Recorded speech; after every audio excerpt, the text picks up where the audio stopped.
crazy? I said, I do crazy though. That's what I do crazy. He said, yeah. And then they told me what he said. And I was like, was he being slick? And he's like, nah, it's kind of like he was kind of defending himself. So I want to say, so what's up everybody? Welcome back to another episode. Please like the video and subscribe. Our target is only 1,000 likes. Ocho was fired back at Camron for calling him out on a recent episode of It Is What It Is. The legendary NFL receiver gave a lengthy response to Cam while speaking with Shannon Sharp on their show Nightcap. In doing so, he downplayed the seriousness of the comments he made about Cam that set him off in the first place. Ocho began by explaining that he had to sit and think about what Cam had to say before issuing a full response. Going on to explain that he said, "Cam, you're my mans and I'm coming for your spot." I'm not sure how that's taken as it, when all you have to do is understand that I'm saying I'm coming for your spot because I see you as the standard that is setting the bar in that specific space. after I looked at it, I was like, yo, I did kind of go hard on Chad. And my brothers told me, my brothers be on bullshit with me too. They be on bullshit. They're like, Camron kind of was kind of crazy. I said, I do crazy though. That's what I do crazy. He said, yeah. And then they told me what he said. And I was like, was he being slick? And he's like, nah, it's kind of like he was kind of defending himself. So I want to say this. And then I seen clips of it. I didn't watch the whole interview. And I seen Uncle Shannon, Uncle say that it seemed personal. None of this is personal. So that's the first and foremost. I have no beef with of course, Shannon Sharp or Chad Ocho. I just wanted to say, if I went a little bit hard, I apologize. But the thing is this, you threw me off when you said you were talking about your piece with Stephen A. Smith. I'm uncomfortable still bringing it up. And if you say you was trolling, talking about your piece with another nigga, that triggered me to all the other shit that led off after that. I'm not, I know, I think maybe the young niggas, whatever, and I'm not judging, like I said, I ain't got no problem. But you and Stephen A. talking about your 3-inch piece turning into 11 was kind of wild, and it may have triggered me. So if I went hard, I'm a little bit sorry. Not crazy, but a little bit. And the next thing is, I also seen what you said about the agent shit, and everybody got to talk to your agent. Let me explain something about that, right? I come from a situation, and I dig it. So after talking to a few people about that sport, and people higher up in sports that I deal with, that's how you guys came into the game. And I understand that completely, to where me, I negotiate my own shit.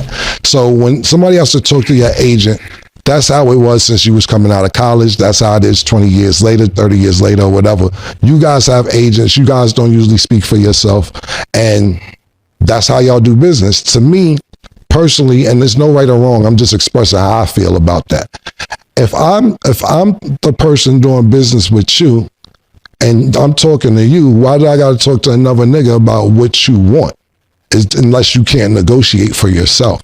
And I'm not saying there's nothing wrong with that, but I'm just coming from that. A lot of people sit there and wait for their agent to do this or their manager to do this and not know what they're getting, et cetera, et cetera.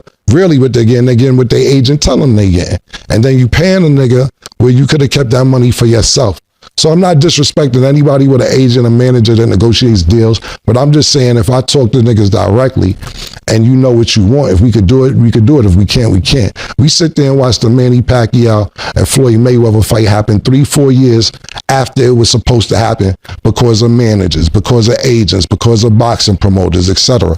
For that fight to happen, you know how that fight happened? Manny Pacquiao was at a basketball game.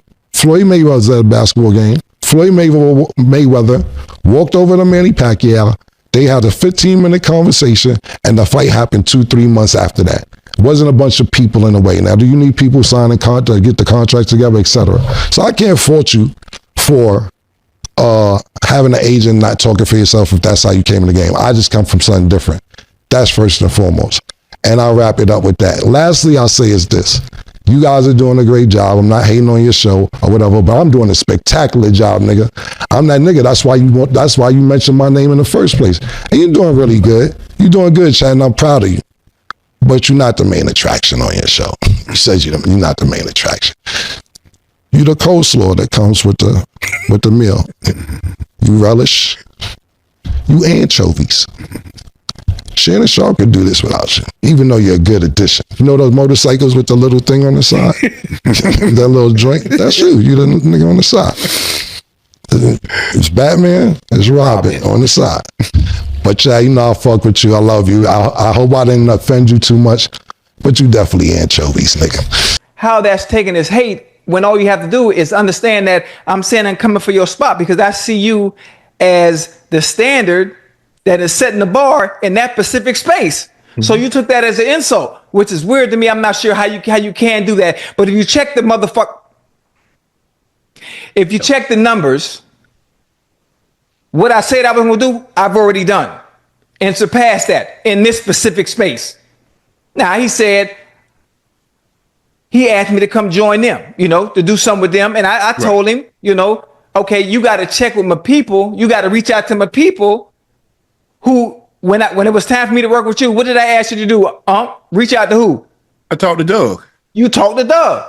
So boom, we did, like that. Right. That's the way I handle business. I don't run nothing through me. So I guess that was seen as a sign of disrespect because I chose to come over here with you. Boom. Okay. Now we brought up the issue with he talking about money and bags and how much you pay guest feature. How much we pay our guest features. Buddy, I ain't no guest feature. Boy, I'm the main attraction. What is you talking about? I always been the main attraction. There's a difference. In your lane, you do what you do. I'm in completely different lanes and completely different rooms from you, despite me always playing around and joking. It's different. For one, you wouldn't have been able to afford me to begin with. Let's start there. And I'm not trying to be disrespectful. I think because I do everything in an entertaining, fun, laughing way, you kind of forget and don't really understand what's being done over here and how special what we have is. And that's no disrespect to them, because I like they show. I love It Is What It Is, because it's different than what we do. Mm-hmm. Their views, they got some high ones. But it's mainly about going at people and jigging at people, Over here, it's about having fun, entertaining, and the stories. Yeah. Completely different. Two different shows. I love them, though. Yeah. Then, Cam, he's a Harlem dude. I've been to Harlem. My face is clean in Harlem. Most of the time, those that I know from Harlem, they don't act like that. He getting a little emotional for nothing, especially about stuff. That allegedly happened 2 years ago. 2 years ago, and it was a sign of respect because I see you as the standard of what it is to be the best at in this space. Right. Then the Stephen A thing. You talk about weird and I don't like you, don't like my vibes. Listen, for one, the whole world know I'm joking and trolling. It's a funny story that wasn't even true to begin with, and you took that serious. So then now you're getting personal with the words and the talking. I post my location where I'm at every day. What you tell me to stop doing? Stop catching rides from the airport, right? Yep. Everybody know where I am every single day, no matter what city I travel to. I'm outside all the time. If it was really an issue, or you really didn't like me, and there was a problem, I'm easy to find, especially in Miami. If I'm not mistaken, you be here. Y'all film here, if I'm not mistaken. I show everybody respect, I show everybody love. What's one problem that you've always gotten on me about doing a show like this? I don't do enough what? When it comes to talk about players. Yeah, you don't critique enough. I don't critique enough because I'm always showing love. I'm always showing respect no matter what. I never get out of line with nobody. Right. But the words that were displayed as if it's a personal issue. Now, if it's a personal issue, which I've never had with anybody because I always show everybody love and respect, I'm easy to find because I'm outside. Always. In Harlem, too. That's your stomping grounds, right? I be at Ricardo's all the time. Matter of fact, I'm going to be in New York Monday. And I'm going to be at Ricardo's at 5 o'clock. To be exact. But it's always love. No, never disrespect. And that's it.